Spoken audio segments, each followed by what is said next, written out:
let me give you a quick summary of what we've done so far in this chapter. We've now developed a new technique here of implicit differentiation.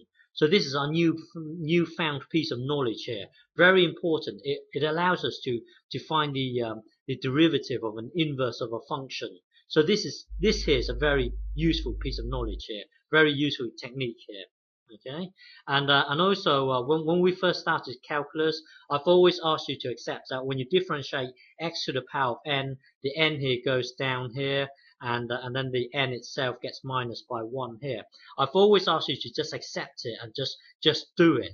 But then after a while, by using the binomial expansion, we proved that this here is true when n is a whole number. So when n equals 0, 1, 2, 3, and so on, this thing here is true. It works. Okay, and then by using the quotient rule here, we know that this thing will work when n is a whole number, and it could also be a negative whole number here. So by using the quotient rule, we proved that this thing here works when n equals all these here. And then by using implicit differentiation here, we've proved that this thing here will work when you can express n as a fraction. So if you can express n as a fraction, we know that this here will definitely work.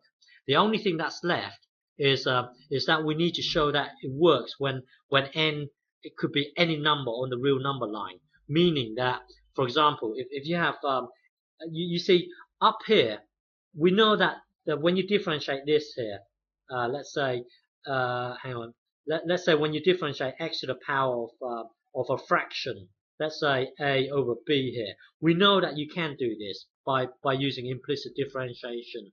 We prove that it works. But then suppose you have something like this. Let's say you have x to the power of, let's say, pi. You see, pi cannot be expressed as a fraction, and it's a number that goes on and on forever.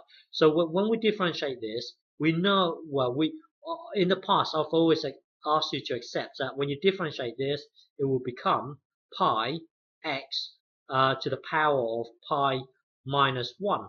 You see, how do we know that this here is true?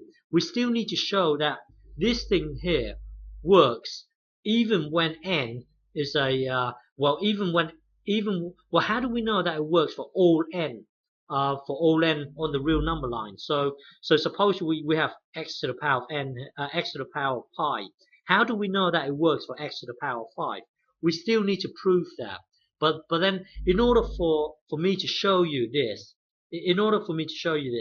I would need you to understand this number e in maths, the constant e here. So that would be our next aim. So in the next chapter, we're going to try and understand this number e.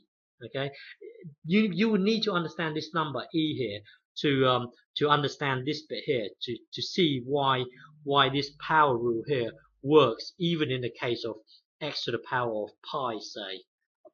But in order for you to understand that, you would need to understand this number here, e. Okay, so that will be our next aim in the next chapter. Okay.